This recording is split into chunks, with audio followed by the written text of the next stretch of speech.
अम्मा मुझसे अब नहीं चला जाता हांडा लेकर। बारातों में बहुत बहुत दूर चलना पड़ता है। नाचने गाने में ही लगे रहते हैं रिश्तेदार, आगे ही नहीं बढ़ने देते। 5वां महीना चल रहा है मेरा। इतना तेज संगीत और कान फोड़ो डीजे। मुझे तो डर लगता है कहीं बच्चे को कुछ नुकसान ना हो जाए। गर्भवती पिंकी ने अपनी सास से कहा। पिंकी ब्याह शादी में लाइट वाला हांडा लेकर चलती थी अपनी अन्य साथी बहनों के साथ। सही रुपए मिल जाते थे इस काम के, लेकिन गर्भावस्था के चलते अब उसे दिक्कत महसूस हो रही थी। दिक्कत से तो पहले भी थी, क्योंकि शराब पीकर बहुत लोग गलत निगाह से भी देखते थे उसे, जिसे उसकी नज़रें भांप लेती थी। विरोध भी तो नहीं कर सकती थी किसी का, क्योंकि उसे तो 1 मिनट में ही काम से निकाल दिया जाएगा। हम लोग हमेशा मानसिक रूप से दास ही तो होते हैं, चाहे कोई छोटा पद पर हो या बड़े पद पर। हर किसी को डर हमेशा ही बना रहता है। उसकी सास उत्तर देते हुए बोली, अगर काम नहीं करेगी तो रोटी कहाँ से बनेगी? तेरा मर्द तो सुबह शाम पीकर ही पड़ा रहता है। काम तो करना ही पड़ेगा, मर्द करे या औरत। बैठकर कौन खिला देगा भला तुझे?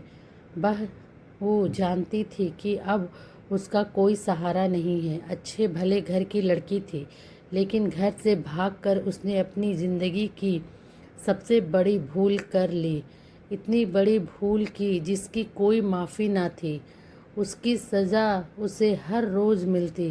प्यार का भूत तो यहाँ आते ही उतर गया। अपने बाप के घर पैसे की अहमियत समझी ही नहीं उसने। यहाँ उसे पैसा देखने को ही नहीं मिला। उसके घर से भाग जाने के बाद उसके मायके में इतनी बदनामी हुई कि पिता को तो सदमा बर्दाश्त कर ही नहीं पाए और दुनिया छोड़ गए। माँ तो उसकी पहले से ही नहीं थी। भैया भाभी और सभी रिश्तेदारों ने उससे बिल्कुल बायकॉट कर ली, क्योंकि उसने सभी के आत्मसम्मान और परिवार पर धब्बा जो लगाया दिया था, जिसके संग उसने अपनी सपनों की दुनिया सजाई थी, वह तो एक नंबर का नकारा शराबी किस्म का आदमी था, जिसे वह पहचान ही नहीं पाई। उसकी स्कूल वैन का ड्राइवर ही तो था। कच्ची उम्र और शारीरिक आकर्षण को प्यार समझ बैठी, पूरे परिवार से बगावत कर ली। इतना शराबी निकला कि ड्राइविंग लाइसेंस भी कैंसिल हो गया। काम भी नहीं मिलता उसे कोई। यहाँ आकर उसे पता चला कि उसकी तो पहले पत्नी है और 2 बच्चे भी हैं। शुरू में तो अलग रही, लेकिन पैसे ना होने के कारण अब उसे नर्क की ज़िंदगी जीनी पड़ती। सौतन और उसके बच्चे उसके पूर्णतः दुश्मन थे, या यूं कहो कि वह दुश्मन थी उनके घर संसार में आग लगाने की। खाने तक के लाले पड़ रहे थे, इसलिए ही उसे काम पर जाना पड़ता है। खूब सोचती कि निकल जाऊं इस दलदल से, पर जाए तो जाए कहाँ? सभी दरवाजे बंद थे। जहाँ जाती गलत निगाहें चीरती उसे। पढ़ी लिखी नहीं थी ज़्यादा, कच्ची उम्र, कहीं भी उसे काम नहीं मिलता सही तरीके से।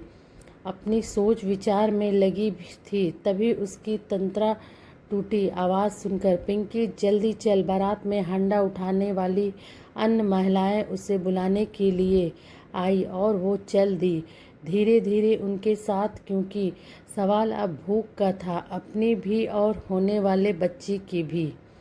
एक प्रश्न विचारणीय है, कच्ची उम्र में इस तरीके के प्रेम प्रसंग महज शारीरिक आकर्षण होते हैं जो वासना पूर्ति के साथ समाप्त हो जाते हैं, लेकिन दर्द जीवन भर का बन जाते हैं। साथ ही ऐसे रिश्तों में उत्पन्न बच्चे भी शिकार होते हैं दर्द का, उपेक्षा का। फिर जिन्होंने खुद अपने परिवार का मान नहीं रखा, वह अपनी उत्पन्न होने वाली संतानों से कैसी उम्मीद कर सकते हैं कुछ अच्छा होने की?